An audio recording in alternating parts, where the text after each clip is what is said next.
that too. Talking about amoeba? Yeah. Yeah. I feel like I can go my whole life without that happening to me. Possibly.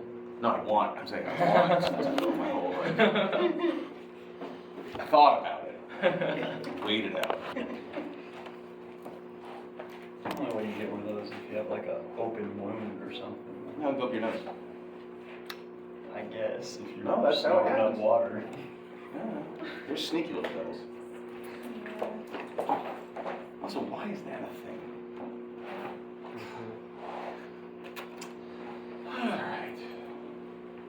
Alright, so today... depending on how far we get on Plotinus today, we might pick up where we left off, and then I'm going to post your readings. So the actual readings, who here has the book? Okay.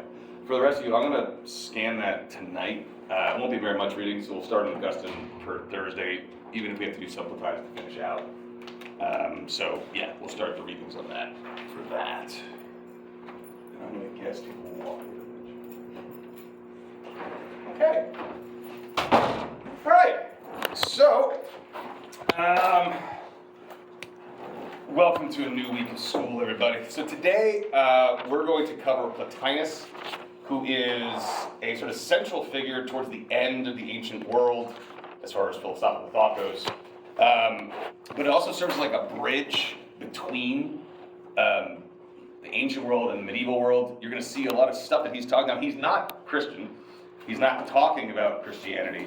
But you'll be able to see how deeply influential he is for all of these thinkers that have come after him. Now, he, interestingly, is embraced by pagans, Jews, Christians, and Muslims because of his ideas. Augustine and Aquinas are deeply influenced by Plotinus. And interestingly, he never actually wanted to create a new system. He considered himself a Platonist at heart. So this is why he's very much associated with the Neoplatonists. Also interesting, by the time we get to these Latin thinkers, right, so we're getting to like Roman philosophy and things like this, they had no access to his works, right? But they had access to people who were influenced by his works. And now we have all of his writings, which is in the form of a book called the Enneads, which just means the nines. And this was given to us, interestingly, by his student Porphyry. And why this is interesting, and I would encourage you all to do this along the way, you're basically reading Porphyry's interpretation or account of his professor or his teacher's Plotinus' works. And he consistently says in his own writings things like, and it'd be like you're saying like, yeah, so Dr. Nalarkin and I were talking about Plato's Republic, and then I said something really brilliant, which caused him to have this really incredible idea, which I'll account right now. So there's like an insane amount of self-promotion. He literally says that his best thoughts were inspired by the questions that he asked in class. So please do that. I would love to be so inspired by the questions that you guys ask in class. Also, his works are notoriously difficult to dissect because he never edited his works, ever. He had really, really bad eyesight, so once he wrote it down, he just never rewrote it. So when you're reading it, has anyone here ever read Aristotle? Like actually read Aristotle? How's that go for you? Sucks. Yeah, exactly. So the story is, and this hasn't really been confirmed, there's conflicting ideas on Aristotle's works, is that the prevailing theory is that the works of Aristotle that we have are essentially Aristotle's like lecture notes, right? Now, if you've ever, has anyone here ever seen my lecture notes before? I've ever sent those to anyone? Yeah.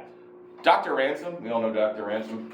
So he's a professor in the philosophy department here. He was in my grad program in Memphis, and I had him teach for me one time. I had to go to a conference, and he took over my Nietzsche class, and I gave him my lecture notes so that he knew like what we were going to cover. And he came back and said, reading my lecture notes was like looking into the mind of a madman. Because, not these, because I just wrote these last night, but over time, when I'm writing my notes, I'll reread them before class, and I'll realize that there's a certain point that I really want to emphasize, so that will get bolded. And then because that's bolded, then the next time something else that comes next, I find more important. So that gets like 16 fonts out of 12. and then there's italics, and then it just becomes this like 18-page document that's actually only about 4 pages, because huge letters and italicized. And he's like, it was fucking crazy, dude. I don't understand how you do that. So, similar idea. Now, key themes. Plotinus is torn about the value of the physical world. He's going to suggest at the core that we turn away from a life of the body. Hello. And instead focus on the life of the mind. So very Platonic in this sense, right? And he lived this way apparently. So there's accounts of him apparently able to carry on conversations, like everyday conversations, while simultaneously thinking about extraordinarily complex, abstract things that were completely separate from what he was talking about, right? He also discusses issues of the problem of evil, which we'll talk about maybe today, but get all the way through. And I'm going to save most of that conversation for Augustine, so it might actually be a good idea for us to kind of get the basics of Plotinus first, kick off where he's coming from on Thursday with the problem of evil, and that will kind of segue nicely into Augustine. Because it was when I argue this, I don't know if you guys are ever familiar with the problem of evil as Augustine says it, but essentially what Plotinus is arguing is that evil is not really a thing. It doesn't actually exist. It's more of a lack, right? So there's goodness, and that's what exists. And then evil is just a sort of lack of goodness, and the farther away we get from completeness or fullness, the more evil it appears to us. But we'll get there. Okay. So Plotinus, as I said, was a Platonist, right? Favored certain Platonic dialogues, specifically dialogues that dealt with metaphysics. So the Timaeus, the Parmenides, the middle of the Republic, the Philebus and the Theaetetus. So a lot of these like late period Plato dialogues. He's not really concerned, even though he had access to the early Platonic dialogues, mostly because the early Platonic dialogues are dialogues that deal specifically with ethics. He's more interested in metaphysical questions, questions of being, what it means to exist, the nature of existence, etc. Now, with all that said, the first thing we need to cover is his 3 principles. Essentially, let's write this out so you can see it. Where did my markers go? He wants to divide the nature of existence into 3 tiers. Think of this like a hierarchy. At the top, the first principle is the one, which is extremely complicated. Underneath of that, you have the intellect, and then underneath of that, you're going to have soul, right? Now, the one, think of the one as the source of all things. The intellect, this is going to be identified with Platonic forms. So we covered this when we went over the Republic a bit, so someone break down what a form is for Plato.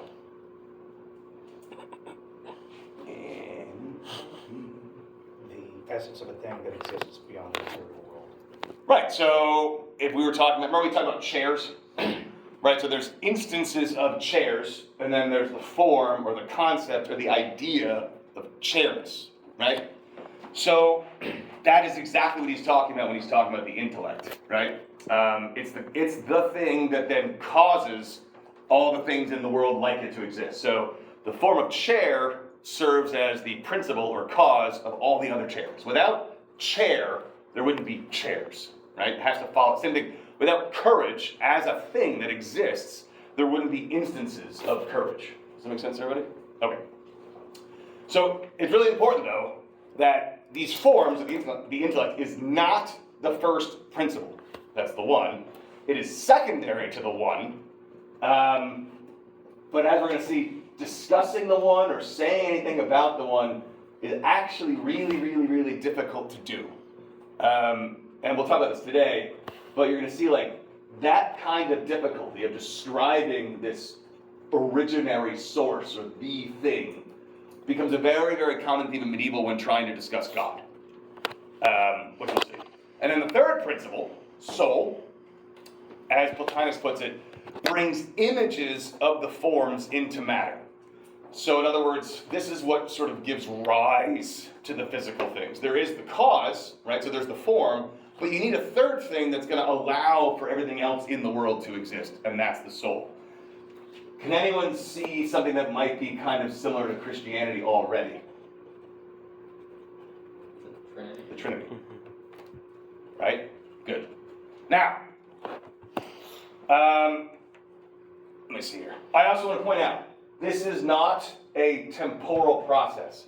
So it's not like it starts with the one in time, and then the one begets the intellect, and then the intellect begets the soul. What he's doing is he's breaking down the way in which reality presents itself. These are all already there, working in tandem with one another. Okay, so consequences of this way of thinking. The epistemological consequences of this are that genuine knowledge for Plotinus must pertain to the mind and the intellect, not the world around us. This is distinctly Platonic. Why? What does Plato say about knowing the things in the world? I know you. Yeah? Isn't it you can only know like what you perceive of them? What do you mean by that? Like you can't really know anything for certain about things because all you're really getting is the perception of those things. Perfect, right? Exactly. So we can't, for Plato and for Plotinus, we can't really know, like actually have knowledge of things in the world, like this marker. It seems like I know that that marker is there, but to know something, to have knowledge, means that knowledge can never ever change. The problem is this marker is constantly changing.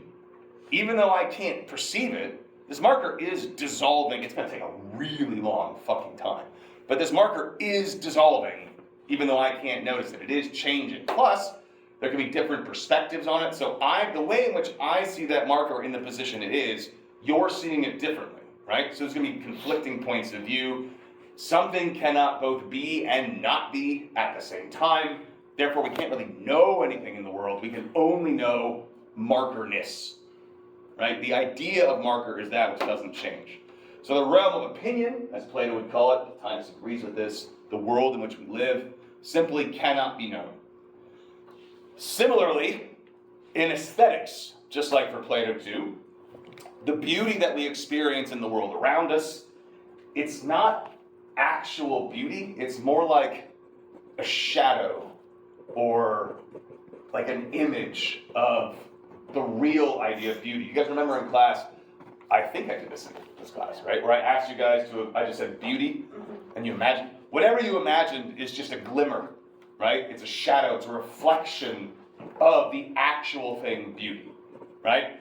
So, we have issues of epistemology already being formed, we have aesthetics, and then ethics too.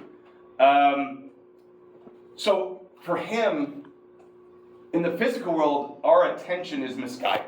Right? We should concern ourselves with the things that transcend the physical world, the intellect, the forms, the good itself, from which all things come, instead of focusing all of our attention on material possessions, accomplishments in this world, etc. Now it's really important, he doesn't mean that we should like turn ourselves away from the world. He's not asking that we become monks.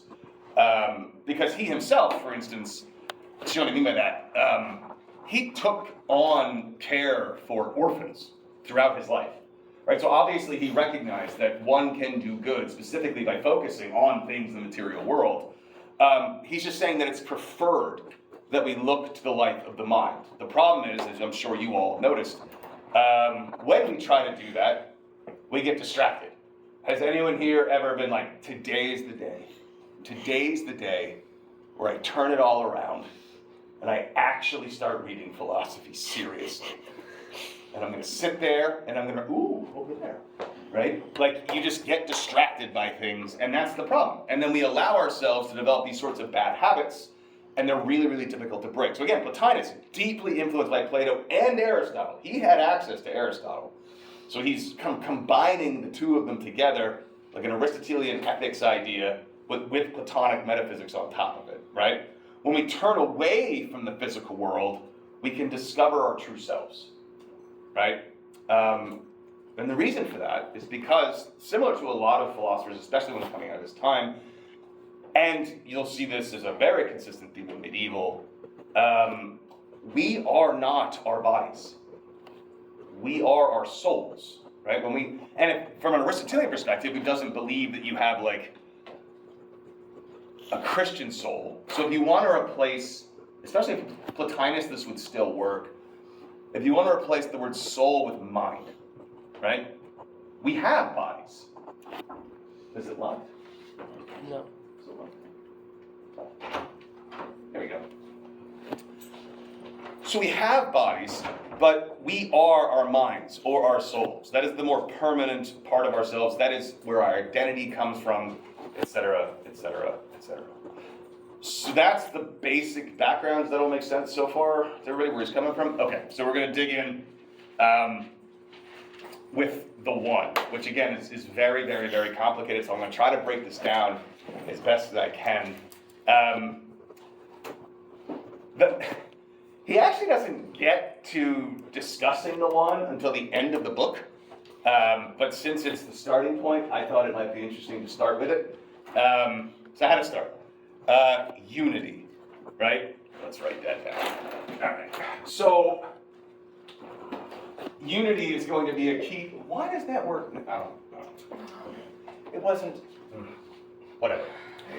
So, unity. When we're thinking about unity, it might be easiest to think first with examples. So, like, think elephants, sunflowers, armies. Right? So, let's start with an army. Without unity, an army is just a bunch of people standing in the same place. Right? But when they are unified, they become one. Right? It's literally one thing. Now that's an easy example, but an elephant is exactly the same. Right? It's one elephant, sure, but it's only an elephant because it has a variety of parts that are all unified in a very specific way. Unity brings together the one. To qualify as a thing, unity is a condition of its being. Another way of putting that is, this is going to be very philosophical easy. One cannot be what one is without unity. We talked about Aristotle's 4 causes the other day. What was the material cause? Let's say of a human. Flesh and, thank you for not saying meat. Bones. Flesh, bones, guts, blood, hair, etc., etc., etc. Without unity or form, right, what would that be? Pile. Disgusting. Yeah, horrifying. It's like a sci-fi movie where they turn you inside out and you're just like this bubbling mess, right? So we understand the principle of unity, right? So I am a human and I'm all composed of these varying parts, and when we unify those parts together, I become one thing, which is me. But the question I want to ask first is all unity between things that are individual things equal? Okay, so why not? Because they each serve like a different part that's will eventually come together, but like by itself it has its own individual part. Okay, give me an example to explain. I think you might be on the right track, actually. Like its own, like for the human body, an arm has its own function, Right. but it's part of the body and Right. it unifies the body. Okay, right? So the arm can be considered its own separate thing with its own separate parts, Yes, but it itself is a part of something bigger, yes, which is the body. right. Good. Which, interestingly, can be part of something else, like an army, which then is also considered a unity and one thing, Right. right?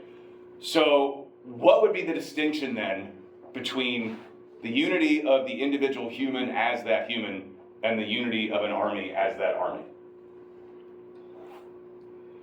A hint would be it's the same distinction as the unity of a tree versus the unity of a house. The tree's kind of just randomly there, but like a house, they had to like work and make it come into a form. Exactly. Which means the house required what to become a unity? Work and effort. By who? Planning. Somebody. Rational laws. An external force. A house and an army is only a unity because an external force put those things together into a unity. Whereas a person, it's internally unified. I mean, sure, you have to come from somewhere, right? So your parents, right? But the point is, like, what it means to be human, it's not like, I said the grossest thought in my head, which was not planned in my notes, but fuck it. Imagine that the birthing process was just one piece at a time, like a Lego set.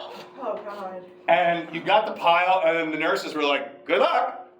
And then your parents had to decide, like, it's gonna take a while. And then they had to put you together, and then you got a person. Like from Robots. I've never seen that, but is that a cartoon? Like it was the movie. Like Yeah. the parents, they got like a box and it had all the parts of the child in it, and they put the child together. Exactly like that. But pile of flesh, blood, and guts, right? And imagine if there was no instructions. There'd be some interesting looking people. It's like the people who do a lot of IKEA furniture. It's like, oh, they threw some parts away. Some extra left over. I'm not going to get that image out of my head now. I'm going to add that to my notes for next time, actually. Oh, God, it's terrifying. Birthing like Legos/robots. As I said, Diary of a Madman, because that's just in the middle of nowhere now. Okay, good. So, think like an elephant, right? Well, don't think like one, but think of. So, the elephant is animated by, right? So very similar to Aristotle. We talked about the fact that Aristotle believes that souls, and Plotinus does too. So Aristotle believes that your soul is what gives you the capacities that you have, right? So humans have certain capacities because they have human souls. We can walk, we can talk, very important capacity that Aristotle thinks no other things have. We have high functioning rational capacities. But elephants have their own capacities that allow them to be what they are, which is an elephant, right? Like what kind of things can elephants do? Drink water. They can drink water. Yep. Spray water. Yeah, you ever notice how weird it is that an elephant's nose is its hand? That is so awesome. And because they have a hand, they can paint. Have you ever seen an elephant paint? It's fucking weird. I mean, it's been debunked. There was this one elephant that apparently painted like beautiful pictures, but it just basically painted the same thing over and over again. You know, it wasn't like it was creating these, it was actually pretty good. I couldn't paint as well as that elephant. But, as I said though, for an elephant, those capacities are internally derived, whereas like an army, this unity is imposed upon them. So, think of this then, this unity for an army, for instance, as an accidental property. Accidental simply means secondary, right? It's not an essential character. I mean, it is an essential character of an army as an army, but it didn't naturally occur, right? That unity can be disbanded pretty easily, but for an elephant, it ceases to be entirely if you were to disband that. So, all this is to say, for Plotinus, the more unity that a thing has, the more being it has.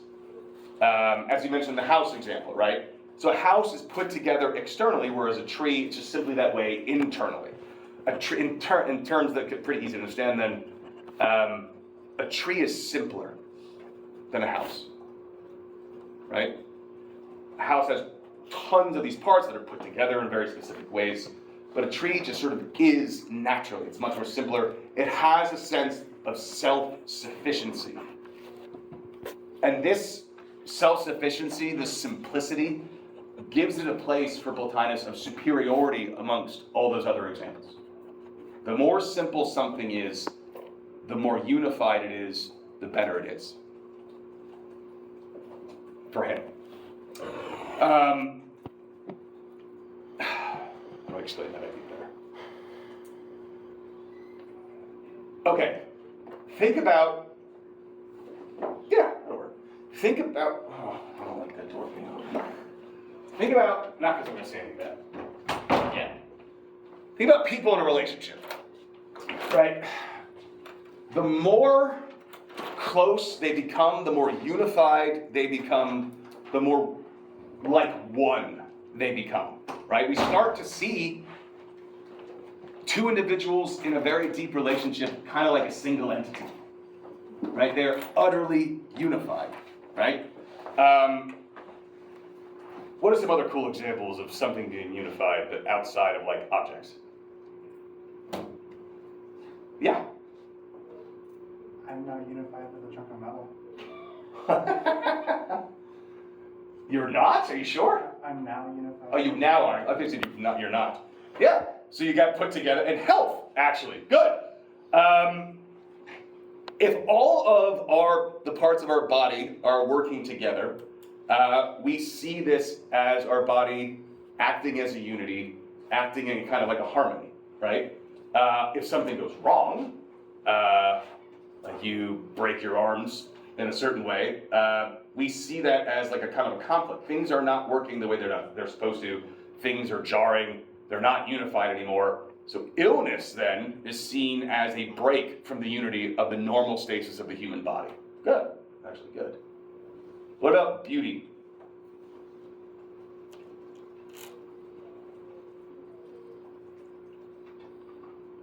What does it mean for something to be beautiful? Looks good. Look, why does it look good? Does it have to Is look it good? sense of though? well? Huh? Is it unified well? Because it's unified will. Maybe we can say there's kind of a symmetry, a harmony. So beautiful music, right? All the notes played in the exact right way with the exact right chords. If you have dissonant, I know that some people like, I'll use myself as an example. So I really, really, really, really like the first two, maybe the third Slipknot album. I would be very hard pressed to like agree with someone who's like, oh, I love Slipknot, it's so beautiful. You're like, you should probably see a psychiatrist. It's not, it is what it is, and there's obviously something to it, but like just to describe it as beautiful, there's so much dissonance going on that I'm not sure you could describe it as beautiful. Whereas something like a Mozart symphony, right? There's like a beauty in it because everything works in the exact way it's supposed to. It operates the way that it should. What about the universe?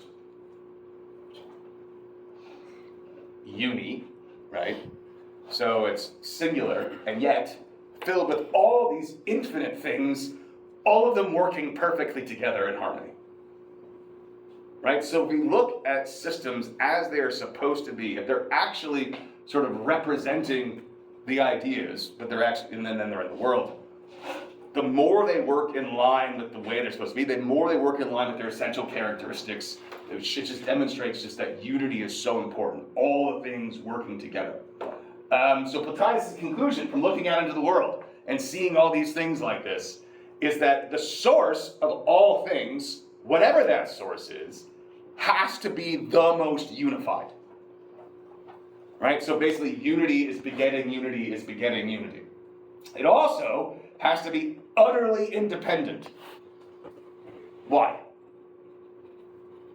Because then it's not one. Because that's not one. Think of her example of her arm as part of her body. Right? So her arm is a thing composed of parts, but it is also dependent upon the body to be what it is. Right? Its identity is encapsulated within its connection to the whole. Right? So anything that's going to be the source of all things can't have that kind of dependency because then it wouldn't be the first thing, right? So this thing must be maximally one thing, or the one. It has to be the source of goodness, of beauty, and harmony, and order. Starting to sound like something? God. But again, he's not Christian. It's the source of all things, he says. It's the end goal for all as we all strive to return back to it. We're all trying to create our lives in harmony, in unity. Yeah. What about like I guess I'm thinking about like the circle of life, where it's like everything being like if you could include a human being's part of it, you can take them out, but it's like animals eating other animals and then their bodies decompose and they give them to plants and the plants eat like that. That also Yeah. Okay. Nature works, right? So we see things like death as potentially problematic, evil maybe, depending on how it happens, violent even, right? Sad. But notice how all those things still work in the system. Your body goes back into the earth, feeds the other living things, weather patterns, all of it. The way in which the world is set up is a unity, right? It's not chaotic, it's not random, right? There are rules, and everything works together for specific, even things like forest fires. Now, man-made ones are problematic for us humans, but fires happened naturally for thousands and thousands and thousands and millions of years, right? And what happens when there's a massive fire in a forest? What's it doing? Feeds the soil. Feeds the soil, right? Starts over again, right? It's a big giant, well, we look at it as a catastrophe, and it is for us, but for nature, this is part of the game. Okay, cool. Any questions so far? Is this making sense so far? Yes? I have a question. Uh-huh. Like the unity has to come from unity and that has to come from unity. Yeah. I don't really understand. Okay, so let's stick with the example of like the arm or like the hand, right? So your hand is a perfect unity of all the parts that it is, right? All the bones, flesh, tendons, everything, right? Now that hand is organized in such a way because it is part of the arm, right? And it all works together as one system in your arm, which itself only works the way it works because your body is unified in a much more complex way, but much more complete way. Does that make sense? Yeah, I think I'm confused on like if something is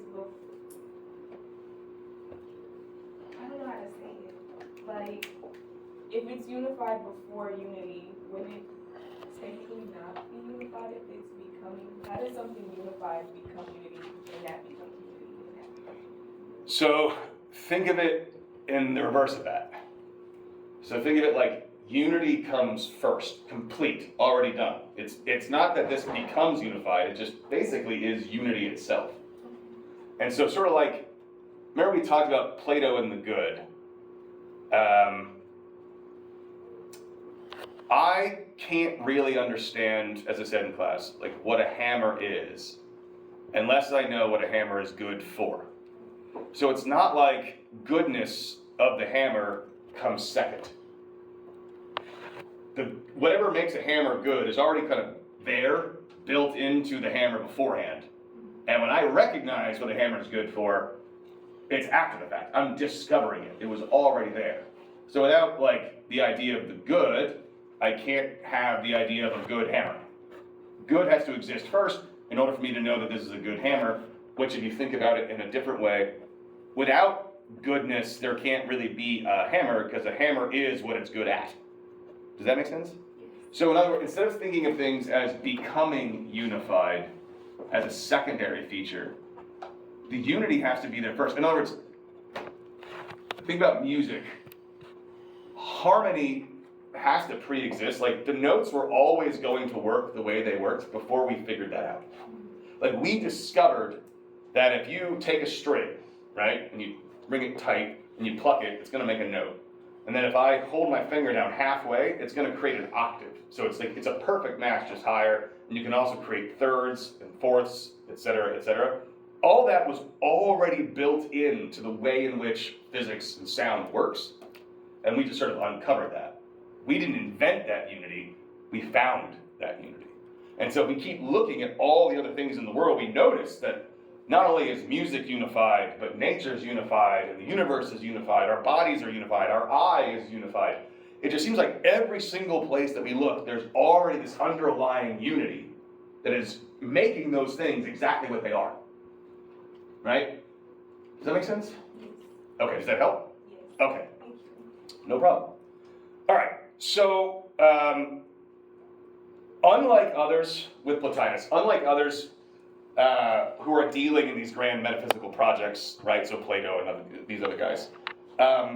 Aristotle in particular is doing this. So Aristotle thinks that in order for us to understand the universe, we have to look out into the universe first.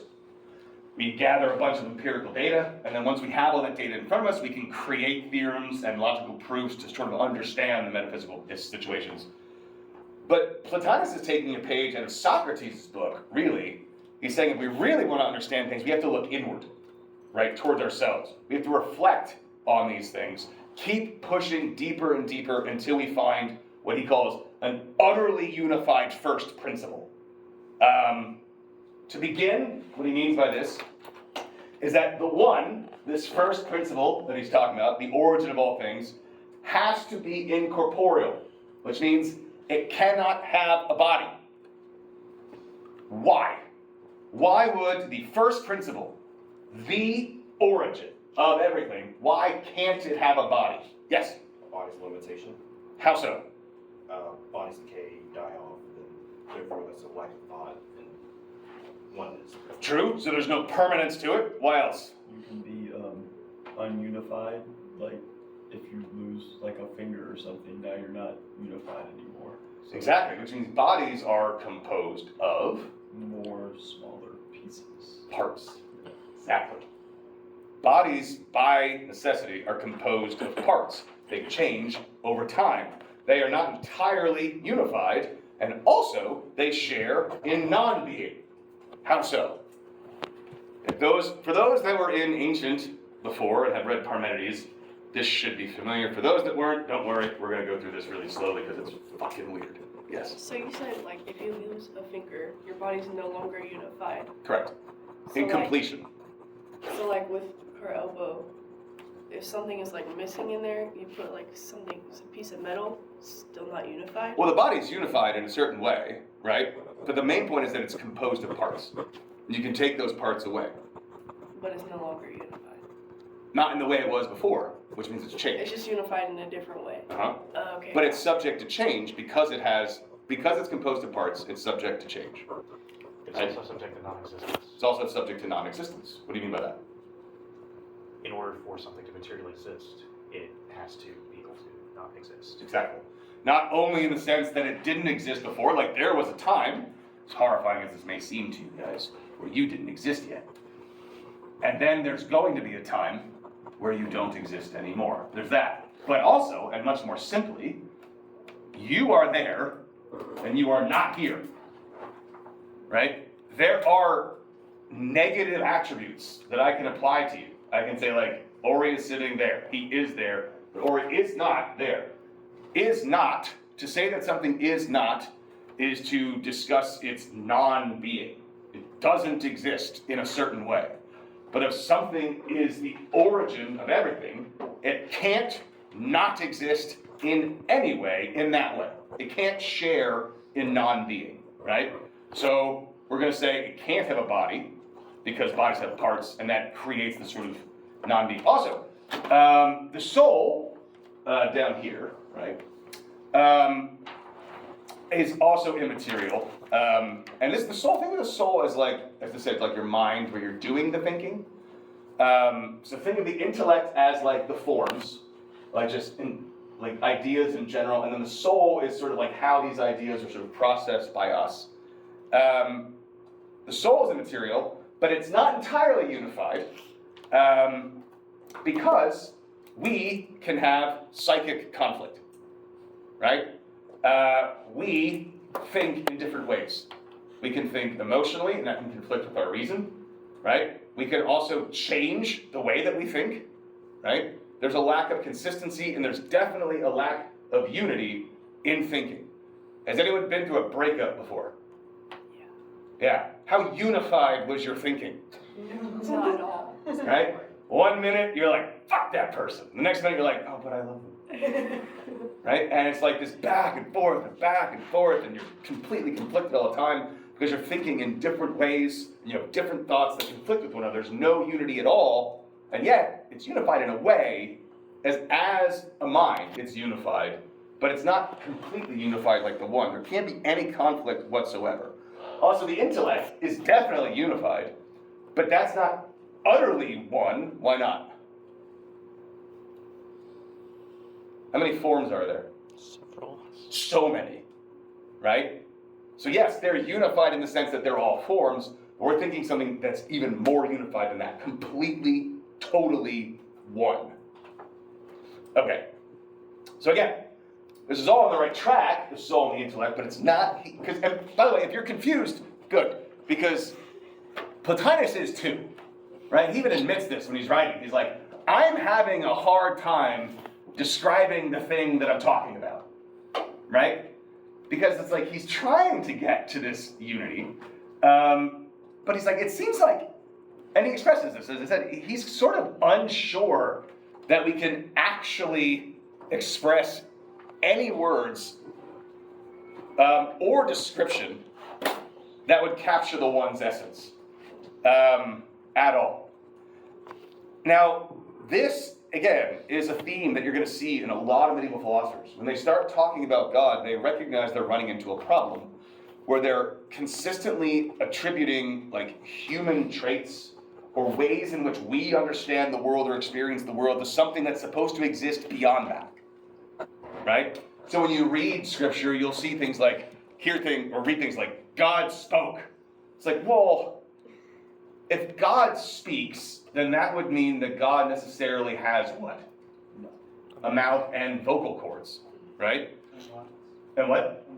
Yeah, right? So God would necessarily have to have a body in some way. But if God has a body, then we create another problem, which is what? God exists inside the world. God exists inside the world and in a certain place at a certain time, which means God can't be everywhere, which now we have a conflict of what we understand God to be. And so he's like, every time we try to do something like this, like describe God in any way, we keep running into this problem because maybe it's the case that we're just not equipped to be able to talk about something like that. Right? Now, Plotinus, again, not Christian, right? And yet he's talking about the one in ways that you can easily see as deeply influential to early Christian thinking, just in particular. Okay. So, let me see if I can pick this up. Well, I guess we can start with that. So this creates a problem, and Plato pointed this problem out too. So in a dialogue called the Meno, which we didn't cover in this class, right? Okay. So real short, did I talk about the Meno's paradox though? I think so. Yeah, okay. So the question becomes, for Plato, it's always the question, it seems like we talk about things all the time that we don't really know. Right? So like, Plato points out just how difficult it is to define courage. And yet we talk about courage all the time. So if I don't know what courage is, how do I talk about it? How does that happen? Right? So Plotinus does accept the conclusion, though, that the one is literally ineffable. What that means is that the one is literally beyond anything that we can say or think. We are literally unable to properly contemplate the one. And yet, it has to be there, logically, similar sort of to Aristotle's unmoved mover. We talked about that last time. So why does Aristotle posit the necessary existence of the unmoved mover? Is it because he thinks we should worship that deity? No. Why does he posit it? Why does he say it has to be there? Yeah? To give a solution for the regress, the infinite regress. Yes, right? He's solving the problem of an infinite regress with regards to the existence of motion, right? So Plotinus is basically saying there has to be this absolutely unified thing to explain the unity in everything else. It has to come from somewhere, even if I can't say anything about it. So to try, in fact, to say anything about the one reduces it to a multiplicity. What do I mean by that? What do I mean when I say to say anything about the one, I'm reducing it to a multiplicity, which means I'm describing it in terms that aren't the one. Yeah, or? Because if you call it unified and independent, that's already more than one. Yeah. Any adjective is going to be reducing it to some element of itself. Exactly. Once I attribute any quality, and so like if we say, as you said, what did you say just then? It's unified and? Independent. Right. So it's unified, right, and it's independent. Independent from what? All the other things. Oh, so it's connected to other things, right? So now we're already saying that there are multiple ways of describing it, which means there are multiple attributes that this one thing has, and it's not supposed to have any multiplicity at all. So any way of describing it, we're already not talking about it. We can't.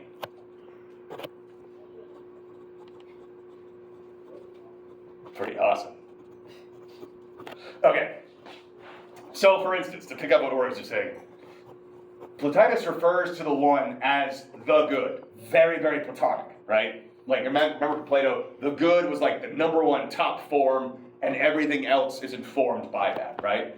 But if I say the one is good, I'm applying a property to that one, which means it now has a quality that is external, but connected to itself. I'm giving it a part. Part of what it means to be the one is that it's good.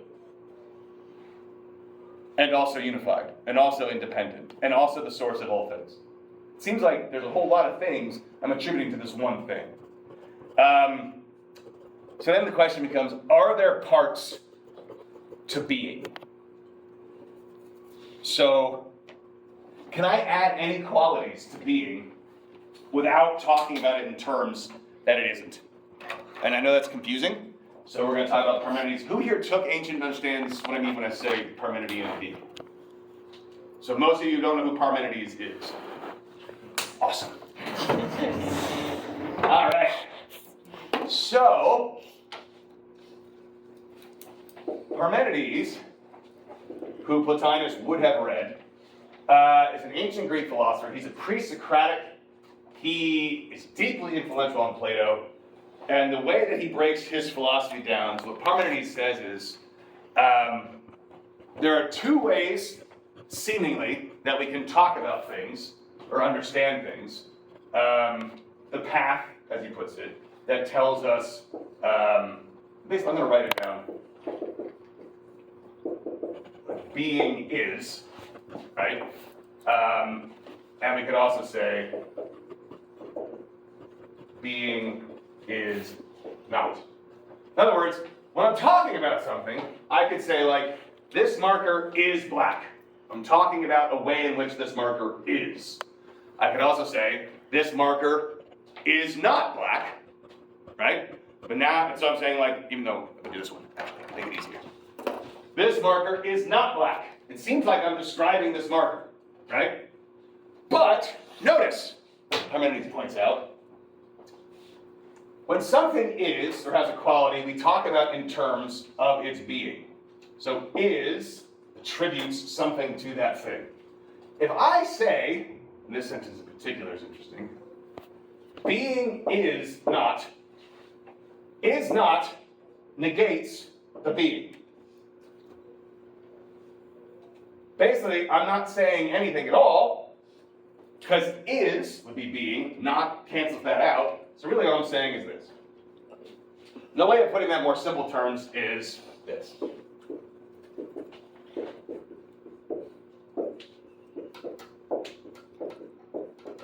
In simplest terms, what Parmenides is saying is you cannot talk about that which is not. You can't even think about that which is not. So, this sentence is kind of awesome, because we say it all the time. Santa Claus does not exist.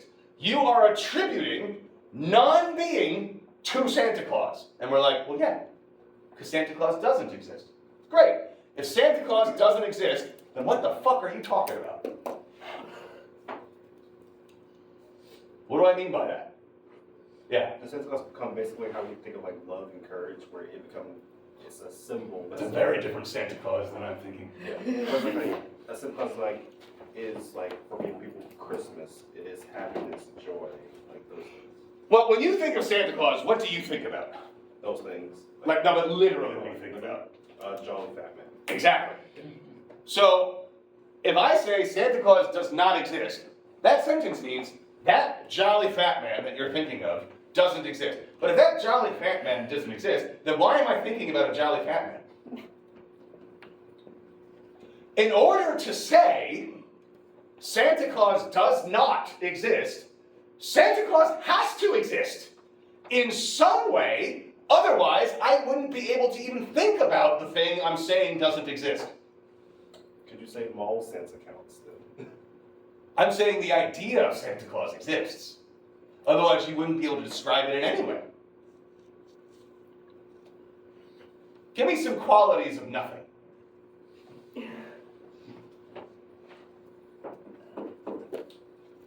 You can't, because it's not a thing, literally. Like, nothing, no thing, right? It is literally not a thing. You can't talk about nothing, not really. You can't think about nothing. That word is something we use to explain an absence of what is.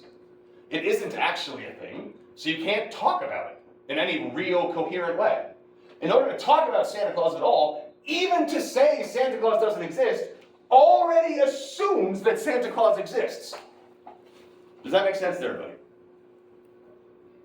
Right. So, when, he's saying, we are talking about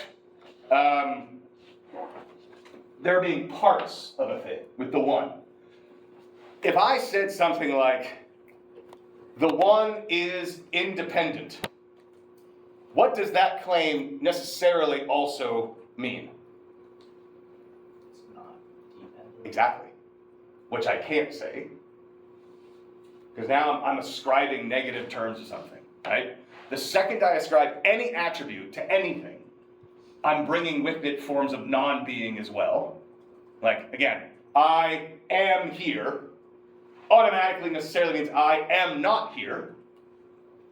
But I can't speak in terms of non-being because non-being isn't a thing. Like if I'm saying, this marker is not blue, right? Well, the second I say, and I know this is complicated, but the second I say, here we go. The marker is not blue.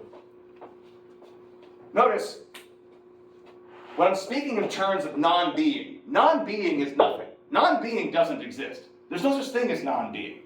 So I can't speak in terms of non-being, because non-being's not a thing. So this sentence actually doesn't make any sense, because I'm using non-being, which isn't a thing, to describe something. Does that make sense? Not really, I can tell. No, because it's not blue. Right. But the point he's making is, the second you put a not in front of is, you've negated the is.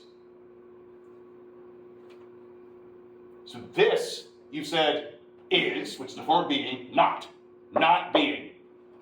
Not being isn't the thing. You can't use nothing to describe something. So like if I told you the marker was blue, how would you explain it's not? What do you mean, this marker? Yeah, because you can't say this marker is not blue. But like if he thinks it's blue, I can't tell him it's not blue because Well, it gets even more complicated than that. Because if I were to say, here are two markers, right? This marker is not this marker. But is not isn't anything.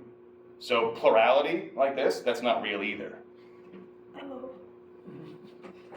What Parmenides is saying is something really, really, really radical. He's saying you literally cannot, I know it's weird. I'm going to say it in negative terms so that you can understand it, and then we're going to kick the ladder away. Right? You cannot speak in terms of non-being, because non-being isn't a thing. You're not adding anything to the equation. It's like saying 2 plus 2 plus nothing. Right? So if I wrote this on the board, right? 2 plus 2 plus nothing equals what? 4. This part isn't a thing. You're not adding anything to it. So you're not really doing anything. Plus, we speak in terms of things existing in certain ways. Non-being is the opposite of that. So I can't speak in terms of non-being. It'd be like speaking in terms of nothing. I'm not adding anything at all. It's like it's not even there. So when I say is not, it's the same thing. I'm adding nothing to it, which isn't a thing. So what Parmenides is saying is like, you can't actually even, we do it all the time, but we're not really, you can't really do that logically. So if I say something like, I am not you, well, I didn't say anything because I used non-being to describe the difference between us. So there actually is no difference between us, and we are actually just one. When he says you can't speak in terms of non-being, he means it coherently. Right? Can't speak in terms of nothingness. You're not adding anything to it, so it's not a real way of describing things. It's just an error in the way that we think about things. Same thing's happening to the one. That's why we can't talk about it. Because the second we start talking about it, we're adding attributes to it, which necessarily carries with it non-being also. So that's why it's ineffable. We can't talk about it. Basically, all we can say is, the one is. That's it. That's it. That's all I can say about it. It exists. In what way? Nope. Can't go farther than that. Yeah. Okay, so I've seen this before where somebody used this for like somebody who's an atheist or a skeptic person, where it's like, you cannot think God doesn't exist because to think God doesn't exist, there has to be God in the first place to not have it. I've seen people use that argument, it hurt my brain. I was like, We're going to go over that argument. Yeah. And it's called the ontological argument by St. Anselm, and that is going to happen pretty soon. The basic rundown of it is, the reason why I love that proof, even though there's massive problems, which we'll go over, is because the first premise is, the fool hath said in their heart that there is no God. So the first premise of a proof for God is, there is no God. And from that, he argues, you necessarily have to posit the existence of God. Right? In other words, same idea. I say Santa Claus does not exist. Well, if I'm saying Santa Claus does not exist, Santa Claus has to exist in some way for me to say that he doesn't. And from that, we can build it all out. Now, he makes a massive logical jump later in the argument, but we'll get there later. But yeah, same idea. That's exactly the same idea. Good. All right. So as I said, if I'm saying what something isn't, I'm not actually saying anything about it, kind of like adding nothing to the equation there. So the question then becomes, wait, before I move on, I know that's a lot. Are there any questions? Yeah, Ori. Can something be like different than what is? In the sense like Santa Claus is different than what exists rather than like does not exist? It would still imply a kind of non-being though, in that sense, right? If it's different from, we're saying that it is not the same in certain ways. Distinct, etc., etc. Yeah, I see what you're saying. So you're saying it's not like the negative attribute, it's just a positive attribute of difference. The same principles would apply. Okay. Yeah. So does it kind of work in a way where you can really only exist as one thing at a time? By like saying I am me, Yes. essentially saying, it's already saying that I'm not everything else. So going out and saying that I'm not something else is redundant. Because saying I am me already says that. All you can really actually say is I am. Well, yeah. But even that you can't say. Because the second you say I, well, what are you distinguishing yourself from? All the other things, which you're saying without saying, because you can't. But you're saying that you're not, because you're isolating yourself as you, right? When again, for Parmenides, the actual logical conclusion is this conversation isn't actually happening. It can't, right? Because that would imply that you are separate from me, and that all the individual words I'm saying are distinct as well, which they can't be, right? I'm also using versions of non-being to describe things, which is already impossible. So for Parmenides, there's no such thing as motion. There's no such thing as time. There's no such thing as plurality. Like there can't be time, right? Because the past is not now. Which we can't say because that's a form of non-being. And the future definitely doesn't exist because it is not now. So all there is now. But we can't even say now because now implies other times that haven't happened yet or already happened. So there isn't even that, which I can't. It's really hard to talk about this without breaking the one rule. So really the only thing you can say is that which is. That's it. But to your point, in simpler terms, yes, you are what you are. So some people interpret Parmenides in saying like, not that radical conclusion I just had, but more along the lines of, you are what you are, and you cannot be what you are not. Right? So each individual thing is what it is, and that's it. So like I can say, this marker is blue. I cannot say this marker is not black. You can't ascribe non-being to get to the core of what it is. Because you haven't said anything about what it is. You've only said something about what it's not. Like imagine me saying like, okay, like imagine you had no idea what a cheetah is. At all. And you were like, and I mentioned a cheetah in class. You're like, Dr. Luck, what's a cheetah? I was like, well, I can say this much. It's not a refrigerator. And you're like, I get it. I understand a whole lot about a cheetah now, right? Do you see the difference between that? Yeah. What if you said something like, Say it again, sorry. what if you said something like, I am not anything that is not myself? But you're still using non-being to describe something. Right.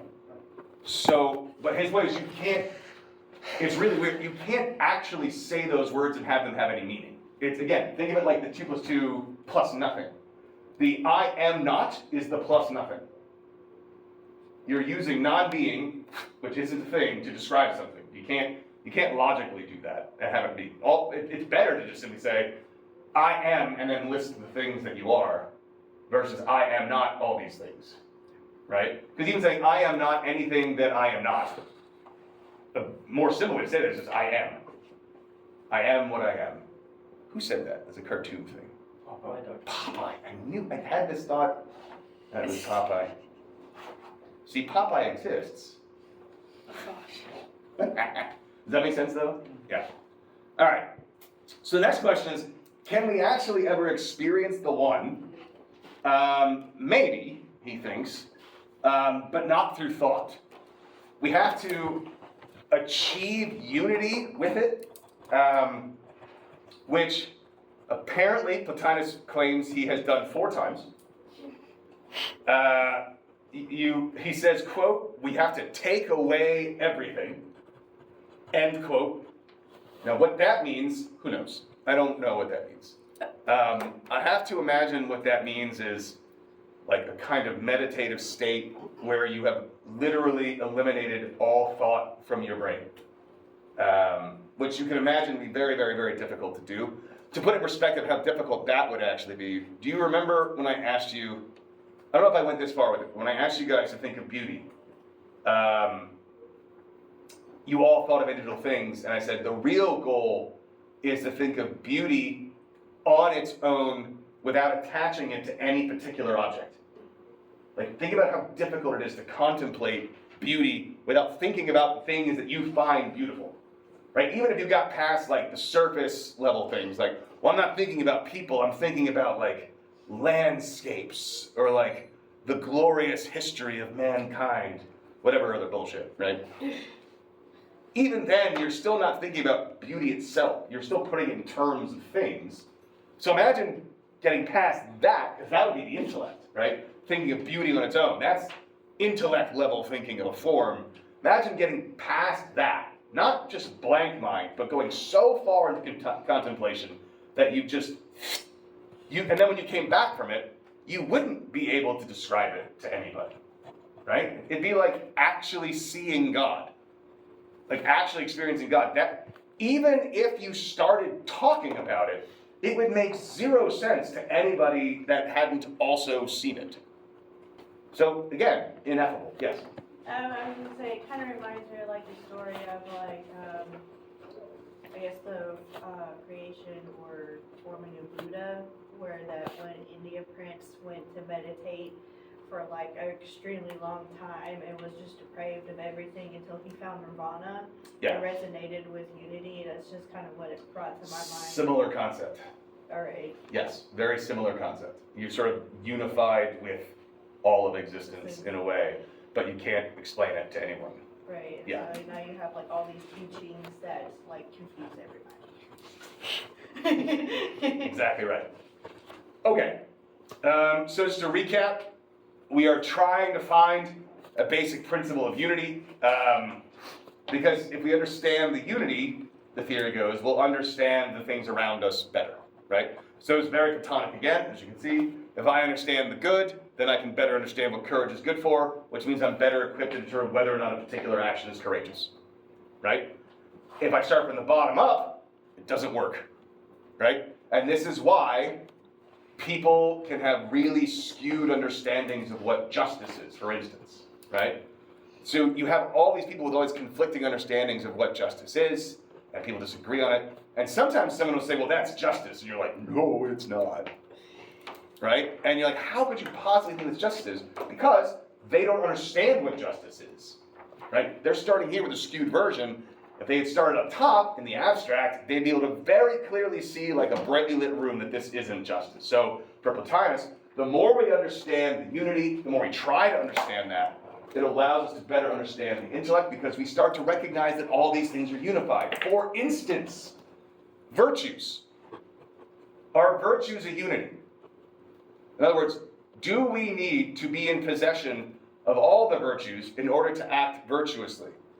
Not perform a virtuous action. Anyone can perform a virtuous action on any given day. But to actually act virtuously means you're doing it in the right way for the right reasons, and there's consistency to it. Not a random action of courage, right? So, for instance, could I act courageously if I also didn't have wisdom? Why not? Because courage was defined as like knowing, having the practical wisdom to know when to act bravely, not just being, doing something just because. You have to know when to do it. Exactly. So you have to have some wisdom. Exactly. So the classic example is, this is the easiest example. So like Nazi soldiers charging the field of battle, were they acting courageously? They were doing the exact same thing as the Allies were. And yet, we can say but was that really courageous? Seems like they're missing a really important piece of the puzzle, right? Overcoming one's fear for the right reasons, which you can only do if you have wisdom. Also temperance, right? All of these things, it seems like in order to properly act courageously, I need to be wise. What about the other way around? Do I have to be properly courageous in order to have true wisdom?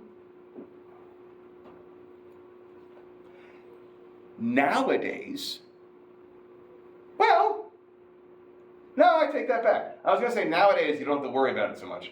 But I don't know if that's true. Obviously, in like the 1500s, I would say the accumulation of true wisdom was a very dangerous practice, right? You start saying the wrong things like, the world isn't flat, and people start cutting your head off, But like here, today, do you need to have courage in order to be wise? I would say yes, Why? because especially on social media, if you say something controversial, a lot of people cancel them, or they get offended and they're like, oh, well then you're wrong because of such and such. You gotta think about others because of such and such. Right, so are there social consequences for seeking answers, right? And one could argue that wisdom isn't just knowledge. Wisdom is putting that knowledge into practice, right? And so it demands not just knowing the things, but actually speaking to them, engaging with others, trying to gain more. So I would say that always takes a kind of a courage. You, philosophy majors, exceedingly courageous. Facing the ire of everyone you meet when you tell them that you study philosophy. I commend you on your courage and your pursuit of wisdom. All right, so in the next 5 minutes, we only got through Jesus. I have 12 pages of notes. We got through 6. Well, that's because the font keeps getting bigger towards the end. Well, that's true. Well, it would have been 25 pages. No, this is just normal. Let me see if I can find one. While we're doing this. So let me ask you guys a question. Is this style okay? Yeah. Because this is so much less tiring for me. It's fine? Yes. Okay. Informative? Good. Because I like sitting. I've started sitting about a couple years ago during my music performances. Yeah, I just found out about it. It's amazing. Yeah, that's why I keep asking, is this a chair? I'm new to it. I don't know what qualifies.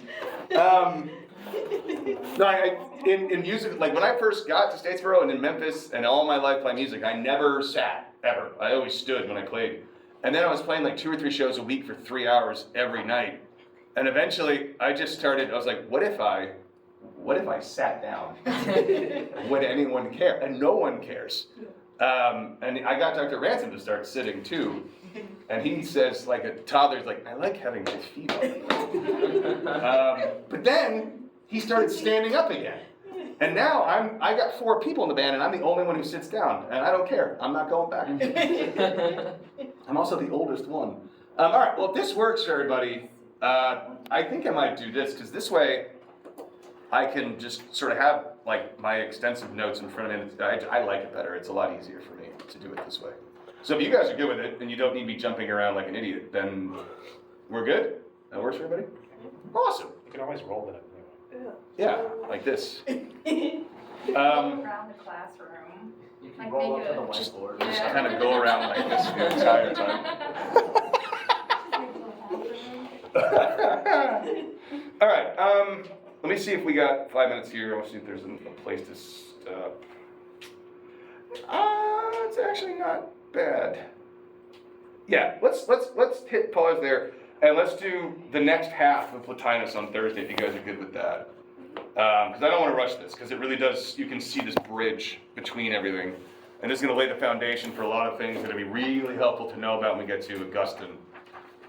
So still no reading for Plotinus, it's incomprehensible, and honestly he jumps around a lot too, so if you guys want to, I can send you a PDF of it, just to kind of go through it. It's pretty dense stuff, but if you're into like hardcore metaphysics, then go for it. Yeah, I'll send you guys a PDF. I think I could probably track down the entire text. And then I will start scanning the Augustine readings for next week. And if this is your first time taking my class, I don't know if you noticed the note at the bottom of the syllabus where it says schedule is subject to change. It always changes whenever I want it to for reasons like this. So it just is what it is. It's way more fun like this. I don't like having schedules for the same reason I like PowerPoints. Cool? All right, thanks guys. I feel good about this.